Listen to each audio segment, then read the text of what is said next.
Now yanduna lachalota, it is what it is. Madam Karargolibu, President wa Shibordela cabinet yashiabu dibuti, Maraiti cabinet argosito dana pano ayani mofenda, ane babo toyando, hote bo pulukwana kasi de chenche, barikobona cabinet zane babo fembe bo toyando, hai cabinet ukatino banaba ke guru na bakara, banana computer nikoni, ni wane mtu muswa ane pa si municipality ni zamaya ni wane uko gada watu baswa ni chicheka ngateni uko itangate mtu muswa ni chi office ni ngona mke guru oneta na mkara ni chito jeno office ni fe uko nuka bake guru so kakeya bana ba mkara riche young blood mu president na ndinga kono ba venda youth president rakono tusaba songori aba bathu abako kono tusaba songori abakono face sazililo zwa bathu ba songori boke gura hi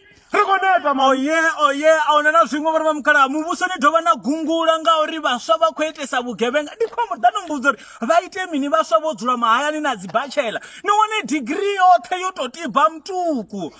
bachela yothe yosokotokhavisa ruvondoni chimwe chithanga chine chadhivana na vangu vane vashuma muvusoni ngori ndi malume awo chojenavo nga laki aningei riri rikho humbelo ri vaaluwa ndikwambo ri ni wone ngo mukeguru khoyu muvusoni phanda kompyuta omelela kompyuta unotoamba ri na zvigogo susumedzori mato ako report re magogo you are about to rest in peace. Why can't you go home na swikanato awela na lavo chelede yanu ya pension ndikwamburi muthu ombelela uri ani ndi tovenda to swikisa sigisi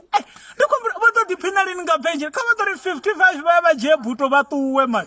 nena siya chelede vatu vakosokota lwela apa no viva sidora nge muvuso he vatu na ukototo reporta mzimu riyo chaya